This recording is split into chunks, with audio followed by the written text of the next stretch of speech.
Nós temos estudado o capítulo 11 do Evangelho de João, João capítulo 11. Então você pode caminhar e abrir a sua Bíblia nesse texto.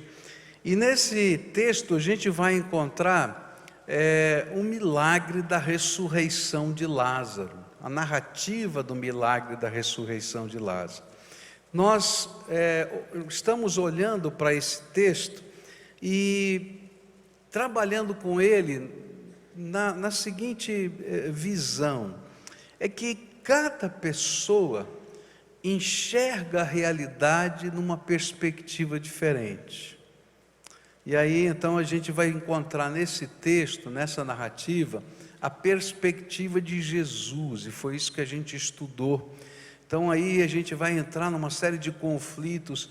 Por que Jesus levou mais 2 dias para sair de lá? Por que Jesus chegou atrasado, que não deu tempo de curar aquele seu amigo antes da morte? Por que Jesus deixou aquela família sofrer? E aí de manhã a gente trabalhou muito, e aí a gente vai perceber que Jesus tinha uma perspectiva do que estava acontecendo, completamente diferente da perspectiva de Marta, Maria e Lázaro. A Bíblia vai nos dizer primeiro que Jesus sabia que aquilo que estava acontecendo era para a glória de Deus. E aí a gente estudou um pouquinho o significado da glória de Deus, e nesse contexto a glória de Deus era a revelação do poder de Deus na vida daqueles homens, do amor de Deus na vida daqueles homens, da revelação para aquela comunidade de que eles eram amados do Senhor, e assim por diante. Pois estudamos também que a outra perspectiva é que Jesus sabia que aquele fato que estaria acontecendo, mesmo existindo a dor, ela seria uma grande manifestação da glória de Cristo para a salvação da aldeia toda, de muitos judeus e de milhões e milhões de pessoas ao longo da história, inclusive eu e você que estão falando sobre eles hoje aqui. E aí então a perspectiva de Jesus era que aqueles 4 dias era muito pouco perto da grandeza daquilo que Deus estava fazendo através daquelas pessoas. E por fim, a gente viu que na perspectiva de Jesus, Jesus sabia que aquela morte não era uma morte definitiva, que ele ia ressuscitar Lázaro. E então ele vai até agradecer no final dessa história, dizendo: olha, eu te agradeço, porque eu cheguei atrasado, porque eu só vim agora, porque eu sei o que o Senhor vai fazer agora, nesse instante. E aí, na perspectiva de Jesus, a gente vai ter a visão do que Deus tem para a nossa vida. E a lição que a gente estudou hoje de manhã foi simples, é que muitas vezes, caminhando pela vida, a gente não conhece a perspectiva de Deus, e aí a gente vai ter que aprender a caminhar pela fé. E o que é caminhar pela fé? É dizer: eu creio, independente das circunstâncias, que o Senhor me ama. Eu creio, independente das circunstâncias, que o Senhor tem um propósito para a minha vida. Eu creio, independente das circunstâncias, que esse propósito do Senhor é bom. Os teus planos, como diz lá em Jeremias, são planos de paz e prosperidade, são coisas boas.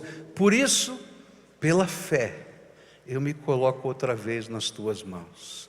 E andar pela fé é isso, é mesmo quando a gente não entende, a gente dizer: eu creio que o Senhor é o Deus que me ama, tem um plano na minha vida, para a minha vida, está construindo algo que eu não consigo entender, e eu espero um dia, quem sabe, entender, mas se não entender não faz mal, porque eu conheço o Senhor, e eu quero continuar andando com o Senhor. Nessa noite eu queria continuar olhando para outras perspectivas. Esse texto vai falar agora, em seguida, sobre a perspectiva dos discípulos. Depois vai falar sobre a perspectiva de Marta, depois a perspectiva de Maria, e depois a perspectiva da multidão. E a gente vai começar a caminhada aqui, e vamos ver até onde o nosso tempo nos permite caminhar. Versículos 7 a 16 do nosso texto diz assim: depois disse aos seus discípulos: vamos voltar para a Judéia. E estes disseram: Mestre, há pouco os judeus tentaram apedrejar-te, e assim mesmo vais voltar para lá? E Jesus respondeu: o dia não tem 12 horas. Quem anda de dia não tropeça, pois vê a luz deste mundo. Quando anda de noite, tropeça, pois nele não há luz. Depois de dizer isto, prosseguiu dizendo-lhes: nosso amigo Lázaro adormeceu, mas vou até lá para acordá-lo. E seus discípulos responderam: Senhor, se ele dorme, vai melhorar. E Jesus tinha falado de sua morte, mas os seus discípulos pensaram que ele estava falando simplesmente do sono. E então lhes disse claramente: Lázaro morreu, e para o bem de vocês estou contente por não ter estado lá, para que vocês creiam, mas vamos até ele. E então Tomé, chamado Dídimo, disse aos outros discípulos: vamos também para morrermos com ele? É interessante a segunda perspectiva do drama da família de Lázaro. É a perspectiva que os discípulos nos revelam. Aparentemente, a demora de Jesus em atender o chamado das irmãs de Lázaro não causou nenhum espanto para os discípulos. Ao contrário, eles estavam bem confortáveis por Jesus não ter ido a tempo para curar Lázaro. Por quê? Porque da última vez que eles estiveram na região da Judéia, especialmente em Jerusalém, eles quase tinham sido apedrejados. E por causa disso eles não queriam voltar lá. Não, o negócio está feio lá, voltar agora lá é complicado demais. É melhor, a gente ficar continuando a obra por aqui, onde nós estamos, a 80 quilômetros de lá, e deixar as coisas se resolverem lá. E é interessante que quando a gente não quer uma coisa, a gente até entende errado de propósito, não é verdade? Não é assim?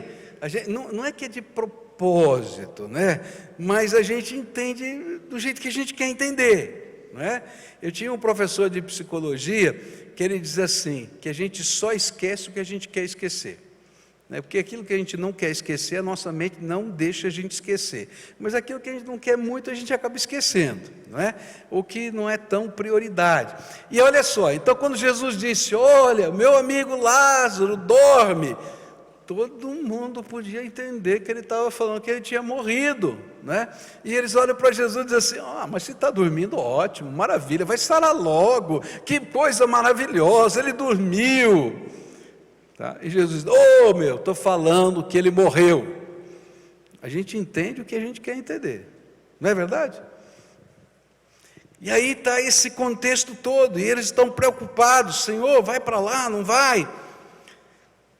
Isso nos leva a pensar que a demora de Jesus também estava sendo vista pelas irmãs de Lázaro, e quem sabe até pelos seus vizinhos, como uma proteção de si mesmo, de Jesus se protegendo. Eu acho que quando aqueles emissários chegaram, porque deu tempo dos emissários irem e voltarem, e Jesus não foi com eles. E aí Marta e Maria perguntaram: e Jesus? Ele disse: não veio não. Eu acho que ninguém pode não ter expressado verbalmente, mas alguém pensou: ele não vai vir não, que a coisa está feia, está aqui, ele está com medo de ser preso, está com medo de ser apedrejado, não vai vir não. E eu acho que essa era alguma coisa que estava na mente das pessoas naquele tempo. Jesus está se protegendo a si mesmo.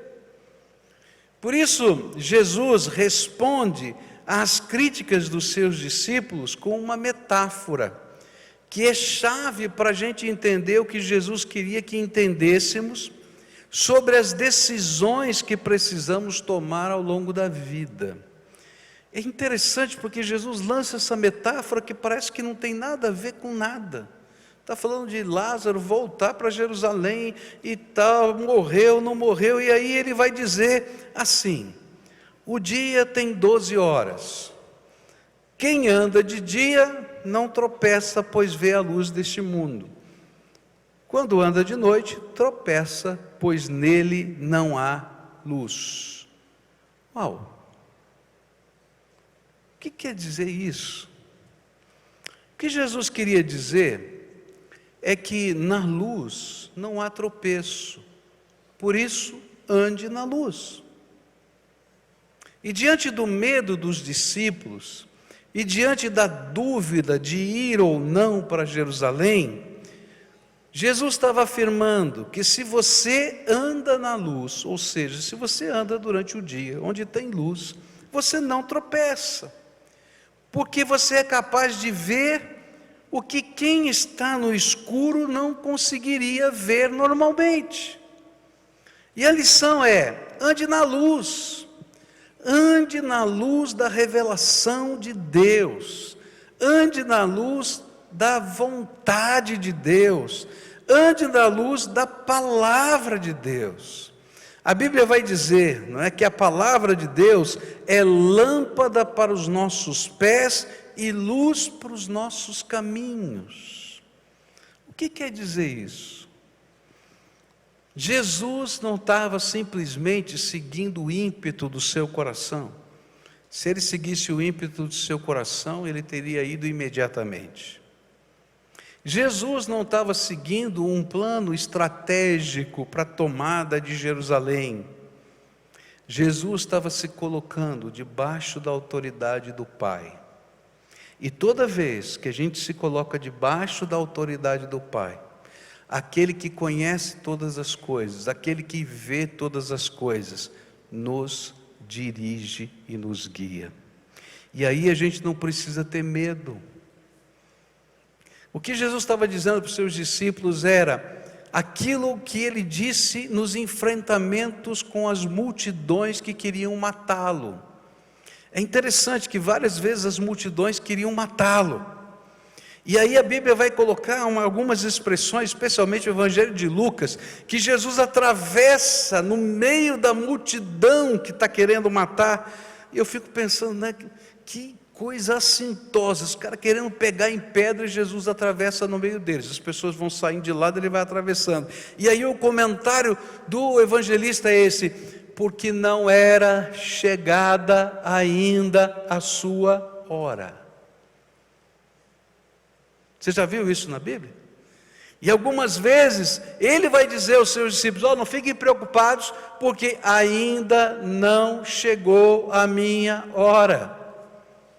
O que Jesus estava dizendo para os seus discípulos é que ele tinha certeza que devia ir para aquela cidade. Ele tinha certeza que ele faria aquele milagre, não porque era um ímpeto dele, mas porque a luz de Deus revelara a ele a sua vontade. E olha, não existe lugar mais seguro na face da terra do que o centro da vontade de Deus. E aí Jesus compartilha com os seus discípulos: se você andar de noite, você vai tropeçar, mas se você anda debaixo da luz da graça de Deus, não tem tropeço. Porque aquele que sabe todas as coisas, aquele que conhece todas as coisas, aquele a quem você colocou a vida nas mãos, é aquele que vai guiar você e vai dirigir você. Por isso, quando a gente anda na luz, não há tropeço. Quando a gente anda na luz da revelação de Deus, da palavra de Deus, da sabedoria de Deus, a gente pode ter convicções que a gente não consegue explicar para as pessoas. Quando a gente anda na luz da fé, a gente caminha sabendo que o Senhor está no controle de todas as coisas. Na minha vida pessoal já houve muitas encruzilhadas, daquelas que a gente diz: não sei o que eu vou fazer. Eu podia citar várias delas. Uma encruzilhada foi quando decidi vir para São Paulo para pastorear essa igreja. Foi uma grande encruzilhada. Estava lá num ministério há 8 anos naquela igreja, Minha família estava lá, estava fazendo um curso universitário a mais que eu teria que abrir mão dele para poder vir para cá. E de repente você fica em dúvida, e agora?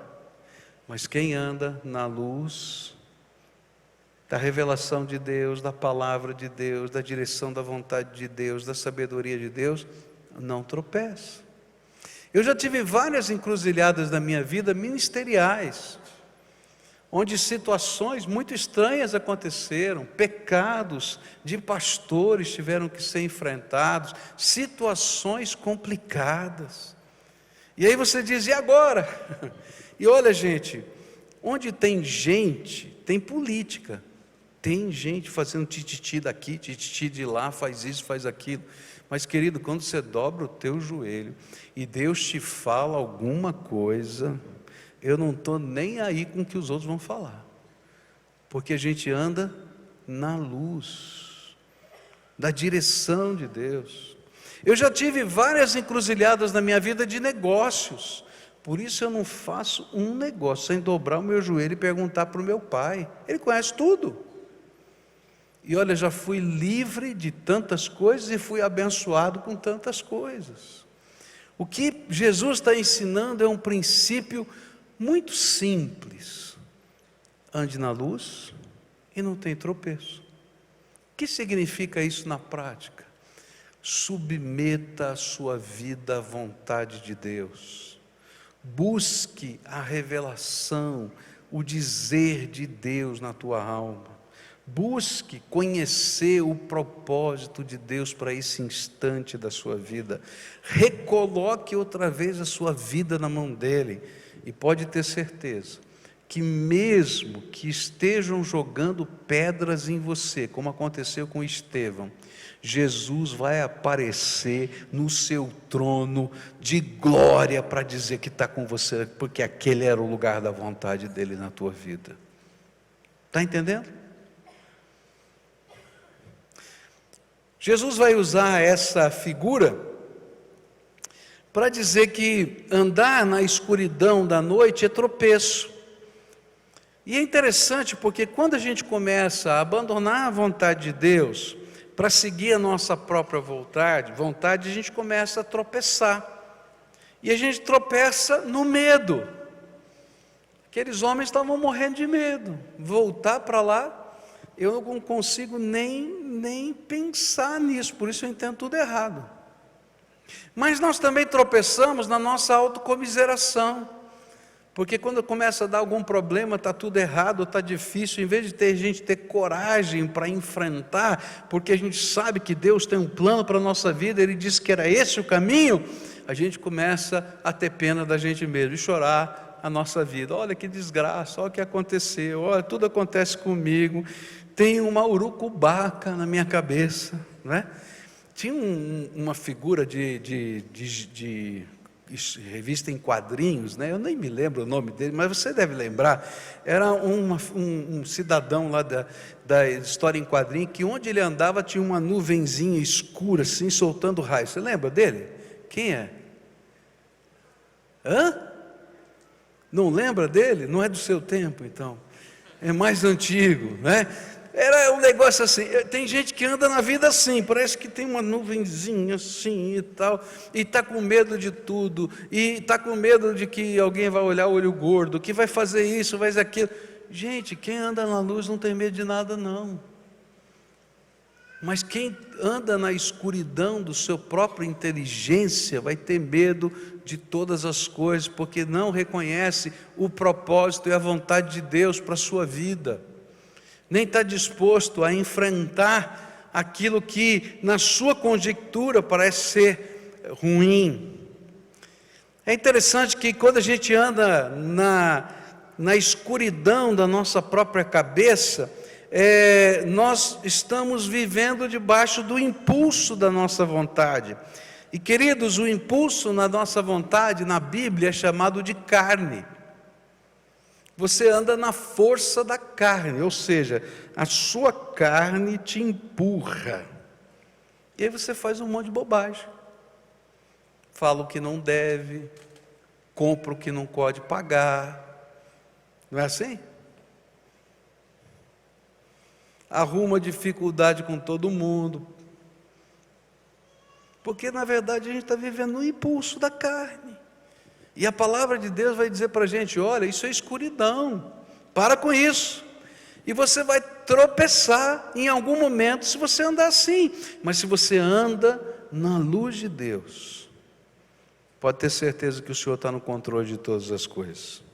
Por isso, as próximas afirmações de Jesus com relação a essa metáfora vão nos ajudar a clarear a nossa mente. Ele diz assim: depois de dizer isto, prosseguiu dizendo-lhes: nosso amigo Lázaro adormeceu, mas vou até lá para acordá-lo. Seus discípulos responderam: Senhor, se ele dorme, vai melhorar. E Jesus tinha falado da sua morte, mas os seus discípulos pensaram que ele estava falando simplesmente do sono. E então lhes disse claramente: Lázaro morreu, e para o bem de vocês estou contente por não ter estado lá, para que vocês creiam, mas vamos até lá. Foi essa luz reveladora do Pai que mostrara a Jesus que Lázaro havia morrido e que ele estava indo até lá para ressuscitá-lo. Foi essa luz, essa mesma luz reveladora, que lhe permitia afirmar que ele estava contente por chegar atrasado, mas ele sabia o milagre que seria feito. Eu acho que muita gente ainda anda em sofrimento, porque anda na escuridão da sua sabedoria, dos seus sentimentos, da sua percepção. Mas andar com Jesus é aprender a viver debaixo da luz que revela, direciona, ensina a vontade de Deus para nós. É a luz que nos permite andar com os pés firmes no chão, mas com os olhos fixos no céu.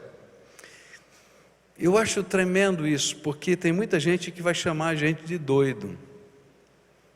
Mas eu, quando vejo aquilo que a Bíblia ensina sobre como a gente vive a vida cristã, como a gente busca a vontade de Deus, como a gente enfrenta os problemas, eu vejo gente séria botando o pé no chão. A gente sabe a realidade, a gente sabe o que está acontecendo, a gente sabe todas as coisas, mas a gente tem uma percepção diferente, porque a gente recebe de Deus algo que outros não estão vendo. Para mim, a figura clara disso é a história de Eliseu. Eliseu está lá na sua casa e os exércitos sírios se reúnem, não é? São mandados pelo rei para matar esse homem, porque eles reconheciam que ele era um profeta de Deus, e Deus revelava os planos que eram discutidos lá no mais alto QG militar de batalha para o profeta, e o profeta contava esses planos para os exércitos de Israel, e quando eles chegavam, os exércitos estavam preparados. Então, se Eliseu é esse espião espiritual, então vamos matar esse homem. E aí eles reúnem um exército para matar um homem, e vão atrás dele. E quando chega aquele exército, o empregado de Eliseu diz: olha, vamos embora, vamos fugir, tem um exército inteiro para prender o Senhor. E ele diz uma coisa esquisita demais, maluca demais. Ele diz assim: não fica preocupado não, tem mais gente do nosso lado do que contra nós. Eu imagino a cara do coitado do empregado. Você já pode imaginar? Ele olha assim, diz assim: tem ninguém aqui, só estou eu, Senhor, o resto já foi embora, a cidade inteira foi embora, só tem soldado inimigo, o Senhor está doido, não tem ninguém. Ele estava com o pé no chão, ele sabia quantos soldados estavam lá, ele estava com o pé no chão, ele sabia que era uma força militar poderosa que estava lá, ele sabia, ele não era um louco. Mas aí ele faz a seguinte oração: Senhor, abre os olhos do meu servo para que ele veja. E aí naquele instante, aquele empregado começou a ver o que Eliseu via. E sabe o que Eliseu via? As carruagens de fogo do Senhor em volta dele.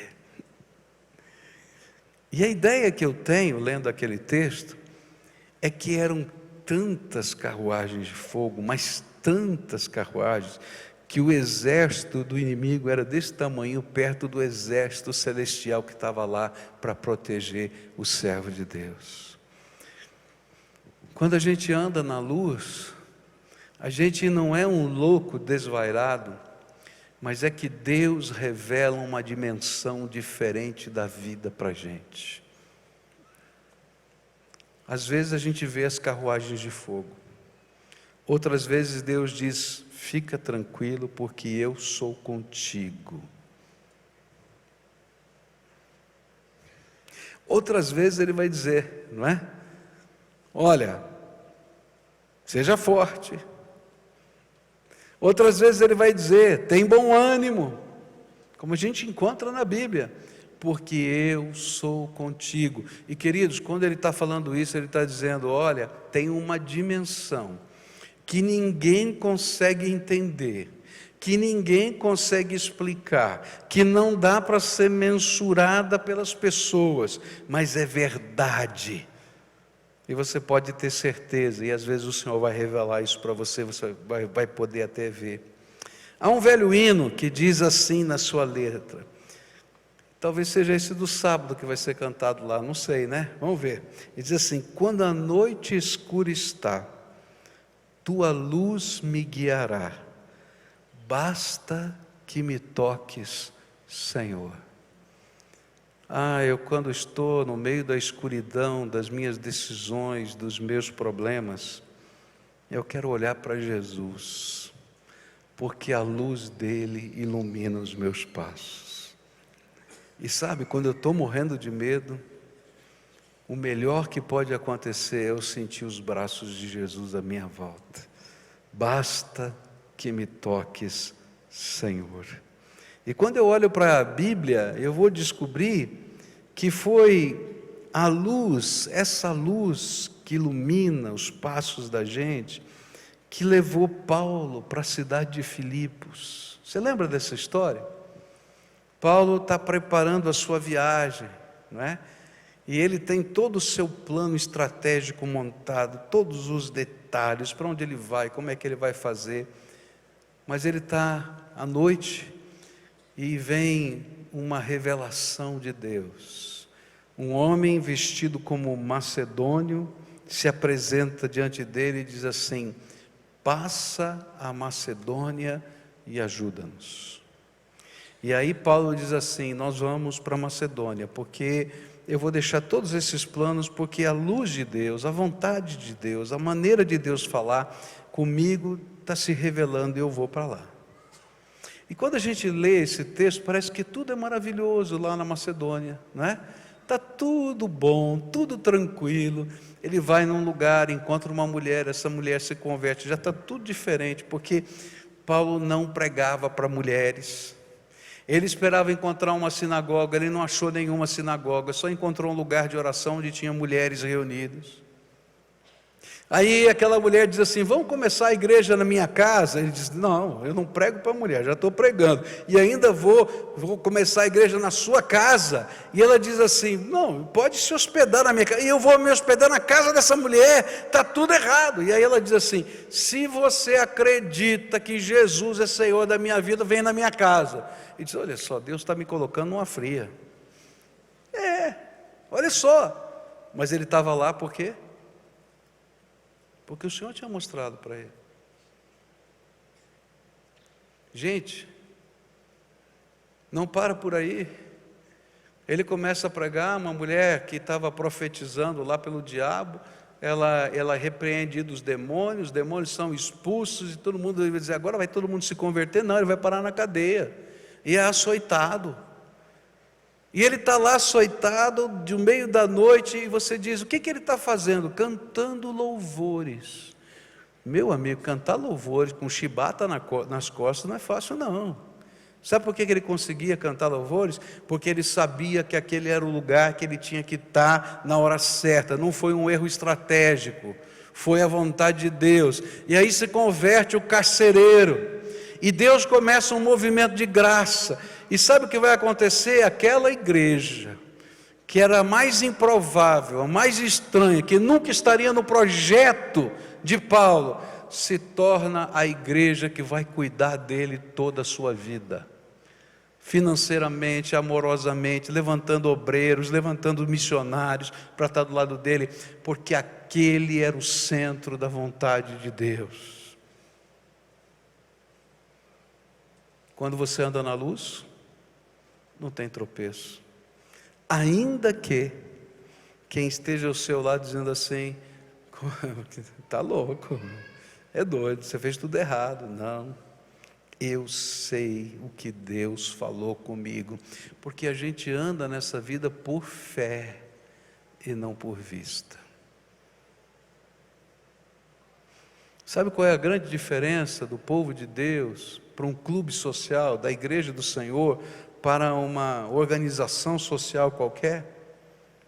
É que nós andamos debaixo da vontade de Deus, debaixo da iluminação do Espírito Santo. Por isso a gente faz muito mais do que qualquer organização humana pode fazer, porque é o poder de Deus que se revela na nossa fraqueza. Anda na luz, porque na luz não há tropeço. E é interessante que esse trechinho termina com Tomé fazendo fofoca. Você conhece fofoqueiro? Olha para o lado que você vai encontrar um. Todo mundo é fofoqueiro de alguma coisa. Alguns são contumazes, outros não. Quantos aqui tem Facebook? Levanta a mão aqui. De carteirinha, fofoqueiro de carteirinha, com atestado. Estou brincando aqui, estou dizendo assim, é uma coisa natural na gente, né? A gente fazer os nossos comentários, né? E Tomé vai fazer os seus comentários, e olha só como é que ele faz. E então Tomé, chamado Dídimo, disse aos outros discípulos: vamos também para morrer com ele? Esse era o sentimento de Tomé. O cara é louco, nós vamos lá, vamos morrer. Agora é engraçado que o fofoqueiro vai junto. Até hoje eu não entendi por quê, né? Vai reclamando, vai falando mal, vai minando, mas vai junto. E Tomé foi junto. O que eu aprendo aqui é que a experiência da fé é algo tão transcendente e pessoal, que sempre parecerá loucura, até para alguns que andam com Jesus. Tem crente que não consegue entender, buscar a vontade de Deus para as coisas simples da vida.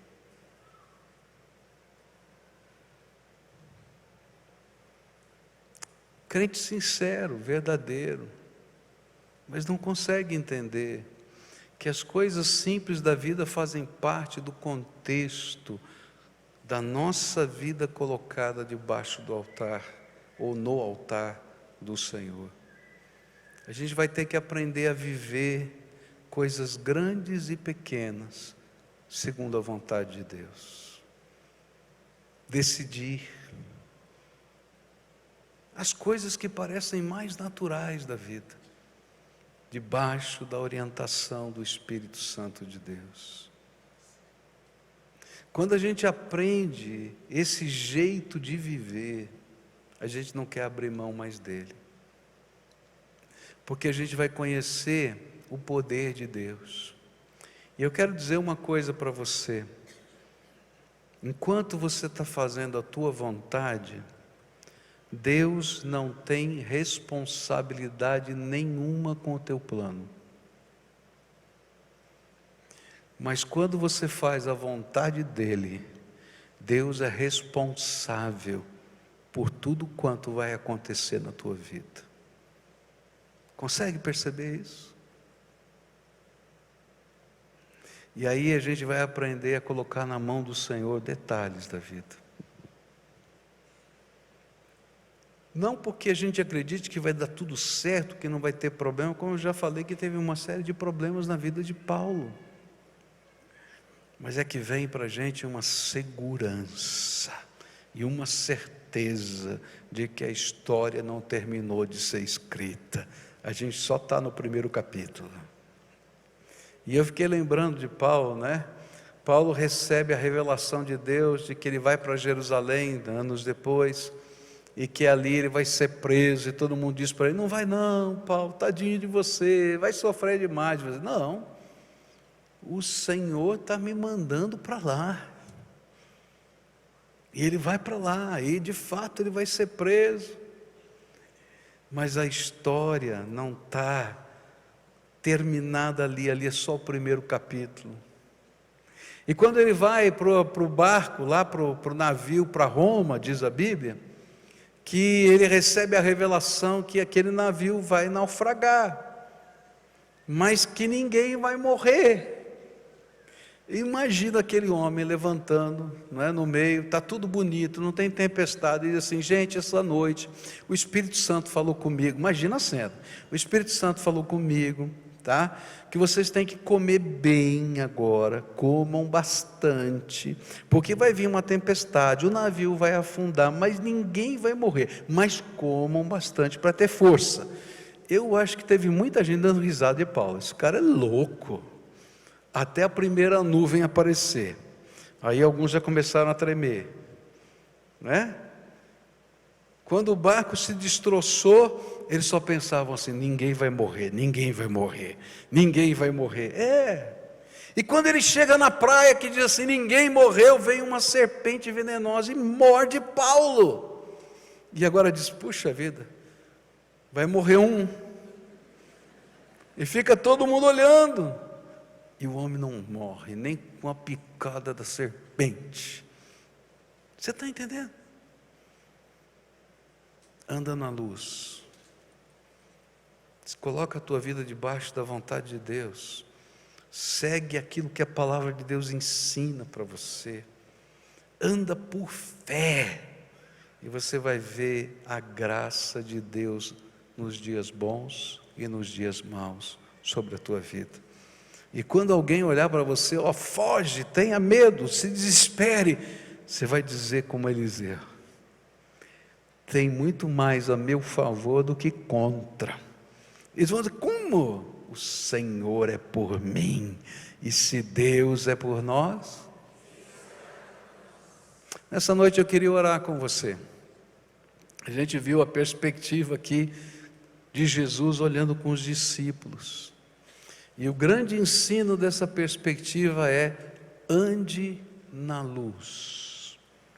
Agora, para andar na luz tem uma coisa tremenda que você vai ter que aprender, chama-se entrega.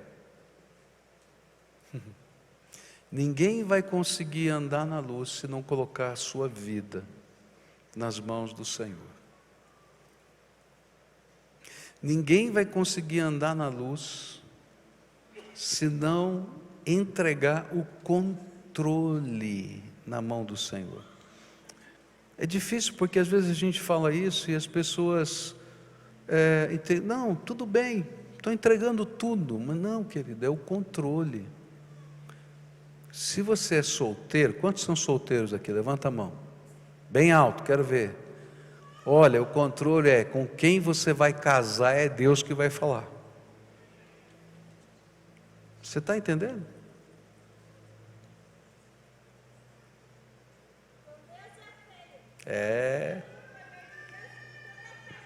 Aleluia, amém, isso. Olha, se você é uma pessoa que trabalha aí com os seus negócios, né? Você tem o seu próprio negócio, entregar o controle é deixar Deus determinar coisas que você acha que você sabe fazer, para que Ele te diga como Ele quer que você faça. Gente, como é difícil isso. Até no ministério isso é difícil, porque a gente acha que sabe fazer, a gente foi treinado, capacitado, e aí a gente tem que dobrar o joelho e dizer: Senhor, o que o Senhor quer que eu faça aqui? A estratégia já está montada e o Senhor diz: não, agora você vai seguir a minha estratégia. Colocar a vida na mão de Deus é abrir mão do controle e dizer: tu és o Senhor da minha vida. E eu vou dizer para você, o verdadeiro cristianismo é quando a gente aprende a dar passos segundo a vontade de Deus todos os dias da vida.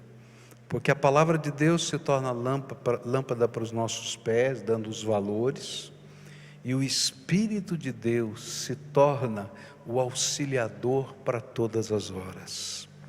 Nessa noite eu queria orar com pessoas que vivem essa luta que os discípulos viveram, de aprender a andar na luz.